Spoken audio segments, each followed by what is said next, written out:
The chapter conclusion is the last section or heading of chapter 1.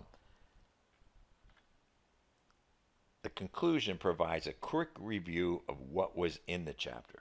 If you think back about the introduction was a preview for what would follow from that point in the chapter.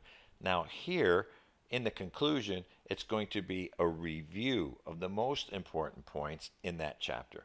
I like to look at the chapter conclusion to have some sort of parallelism between the introduction and the conclusion, because there's going to be similar information in the introduction. You let the reader know what to expect, the most important things. Now you're kind of reviewing it. Again, it would be the most important pieces.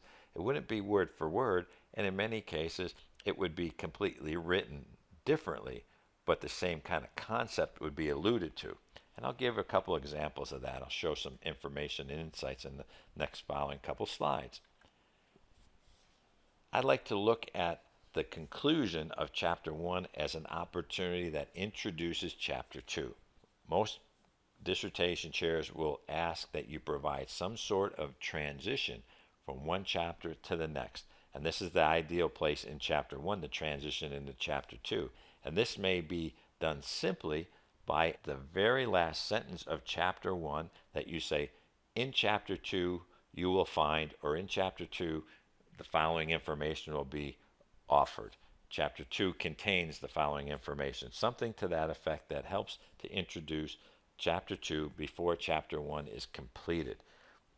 You don't have to go in detail on every heading that's going to be in chapter 2. Just give them enough information so in case somebody's reading just the last part of your chapter 1, that they're going to get a sense for what to expect in chapter 2.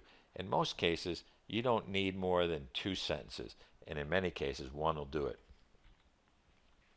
When I work with my mentees, I ask them to write the chapter first without the introduction and conclusion, and once all the other headings are completed, then write the introduction and conclusion at the same time. Doesn't matter which one you do first, but I find that if you write them both at the same setting of time, then you could make sure that there's alignment. If you write the introduction at one point, you write the conclusion weeks later, that may not necessarily be a bad thing, but many times if you write them both at the same time and you realize that the introduction should be a little bit longer, then you're able to write the conclusion section, usually easier because you already know what you want to write about. As I mentioned, 2 or 3 paragraphs is ideal for this conclusion section.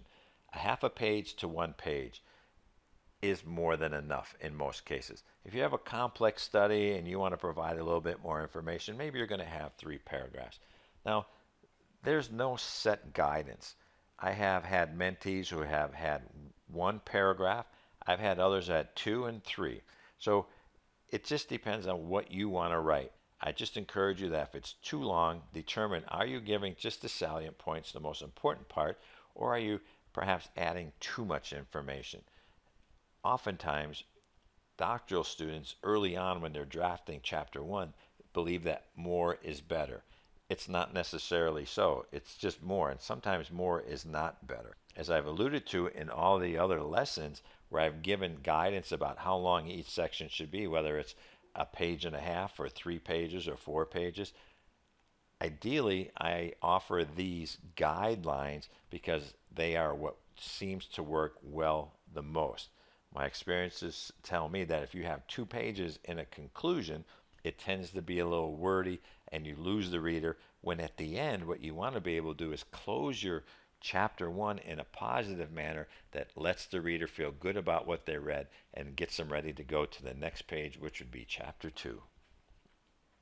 In the chapter conclusion, briefly allude to the general and specific problem. Don't do it perhaps as much as you did in the introduction, but you might want to offer an overall point of view. For example, if you were studying about the small business failure rates in the United States, which is 50%, but in Denver, Colorado, it's 56%, you may want to allude to that just somehow in 1 sentence that this chapter provided the information on the background of small business failure rates in the country. Give insights to the purpose of the study. Again, you don't have to repeat what's in the purpose statement, but you may just give some information in the conclusion after you gave some information about the background of the problem, and to say the purpose of this study is to gain a better understanding of those business leaders who were successful in Denver, Colorado, so that we might be able to take that information and share it with other prospective new business owners who are going to start businesses. This study is designed around a qualitative phenomenological study to understand the lived experiences of successful business owners who have been in business for more than 5 years in Denver, Colorado. So in that case, you're almost alluding to all three of these sections in one sentence. Again, brevity is essential. And you also want to make sure that somehow you are indicating the survey population. As I gave in that example with the phenomenological study, is that you want to identify the lived experiences of successful business owners who have been in business for more than 5 years. So the survey population is embedded in that as well.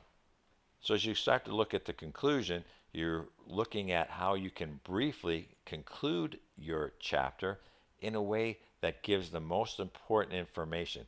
Again, in this section, much like in the introduction section, you don't have to worry about telling the reader that in the chapter you talked about the definitions and the assumptions and the limitations of the study. Those are what I might call as the minor pieces or minor sections of the study, where you just want to really show the salient points or the most important parts of the chapter, and other useful tips and ideas that could help you both personally and professionally.